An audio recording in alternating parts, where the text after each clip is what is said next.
public. C'est vrai qu'on a vécu une époque tout à fait intéressante quand on avait participé à la circulation des Grands Vies Saint-Malo. Les Grands Vies Saint-Malo attiraient des personnes qui ne reprenaient plus le train. Je me rappelle, j'ai des voisins ça avait 20 ans qu'ils n'avaient pas pris le train.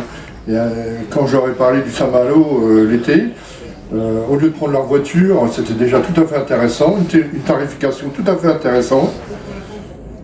Je peux dire aussi que les cheminots ont été mis en porte-à-faux, surtout la dernière année. Il fallait surtout pas que ça fonctionne. Il a fallu faire un mini-chantage à la direction régionale SNCF, maintenant je peux le dire, pour faire réparer un jour un autorail qui était en panne depuis 2 jours, puisque le vendredi il fallait vraiment dédoubler le train, puisqu'il y avait en plus des animations à bord. Il a fallu que j'intervienne auprès de la direction régionale, dont je connaissais certains individus, puisque j'étais élu au CE Normandie quelque temps. Donc, ils ont, sous menace de faire une conférence de presse, ils ont détaché 2 agents de la SNCF de Sotteville pour faire réparer le train le lendemain matin. Comme quoi, c'est quand même un bel exemple, c'est quand même pas les cheminots qui cassent l'outil ferroviaire. Deuxième exemple, dernièrement, retour de fête de Pentecôte, de week-end de Pentecôte à Granville. Au lieu d'avoir 2 éléments Régiolis aux 2 derniers trains, un retour de grand week-end, on a mis qu'un Régiolis. Alors, je ne connais pas les difficultés, mais vu le moins nombre de circulation, et pas trop, il n'y a pas 100% de grévistes à l'atelier de Granville, hein, c'est pas ça qui empêchait les engins de sortir.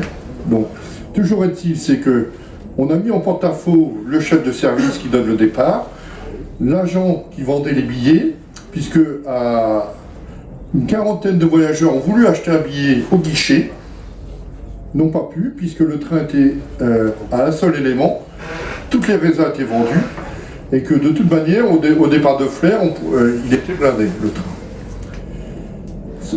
C'est quand même un chiffre d'affaires qu'on m'a reporté de 1 500 € ce soir-là. Mais la borne automatique fournissait des billets, puisqu'elle peut vendre des billets sur 7 jours. Donc on est bel et bien en train de détruire l'aspect humain dans nos gares, et la direction SNCF est tout à fait coupable, puisque aucune réaction, et les usagers, ils en ont marre du train. Alors que, je reviens sur mes Saint-Malo, on avait des trains qui redonnent goût à prendre le train. Et c'est comme ça qu'il faut travailler. Recréer des trains, redonner goût aux voyageurs de prendre le train. Et non pas remettre les correspondances. Pour exemple aussi, j'arrêterai là, parce que je peux vous en dire des centaines. Le dimanche soir, le train de Saint-Malo qu'on ramenait, il y avait même des voyageurs qui prenaient le train à Dole de Bretagne, Pontorson et voire Avranches, pour descendre à Foligny, reprendre le dernier Intercité Granville-Paris. Tout ça pour ne pas passer par Rennes, pour ne pas payer le TGV et 2 fois plus cher. Donc, les élus bretons font un excellent travail sur leur région, mais n'oublions pas maintenant la concurrence entre les régions. J'aimerais bien que les élus normands aillent faire des stages de formation dans certaines régions. Voilà.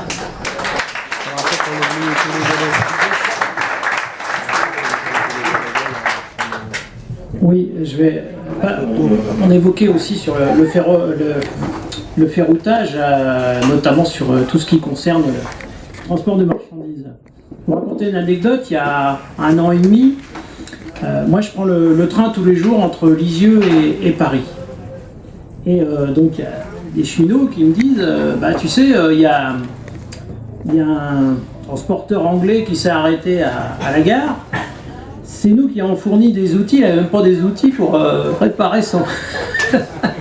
Bon, c'est l'anecdote, mais c'est une réalité. C'est-à-dire que on a mis en place un commerce, comme dans d'autres domaines, et puis on regarde. Et après, si ça fait des dégâts, on réajuste, ou voire même, comme en Angleterre à une période, on renationalise, et après on remet pour... Enfin, donc c'est un puits sans fond. Et en même temps... Pour moi, ce qui est le plus important dans toutes ces, je veux dire que ça soit pour le transport, l'énergie, l'eau, etc., c'est la continuité du service public. Et or, avec ce système privé, eh bien, il n'est plus garanti, cette continuité de service public. Et on l'a vu à bien des égards. En même temps, on porte l'intérêt général sur ces missions. Et j'entendais M. Beauvais parler de quelque chose d'inéluctable. En même temps, une autoroute, par exemple, publique, pour le contribuable, c'est intéressant. Par contre, celle que vous avez fait faire, la fameuse autoroute de la Licorne, moi je la prends jamais, elle est trop chère. Oui, celle où on traverse... ouais, moi je la prends jamais, elle est trop chère.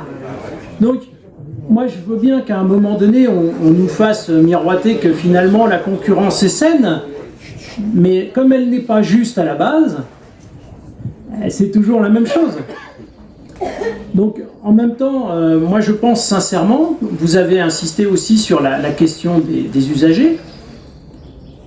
Encore faut-il qu'ils soient vraiment écoutés, ces usagers. Parce que moi qui suis dans une association de consommateurs, je peux vous promettre que dans de nombreux domaines, quand vous allez à l'Assemblée nationale ou quoi que ce soit, je dirais il y a les associations prioritaires et puis il y a celles qu'on écoute d'une seule oreille. Et donc, le problème étant, est-ce qu'on est tous, entre guillemets, sur le même pied d'égalité ? Ça, je pense que là-dessus, il y a une sacrée révolution à faire. L'usager, le citoyen, le consommateur, c'est pas un argument tarte à la crème, ça doit être une réalité. Voilà, merci.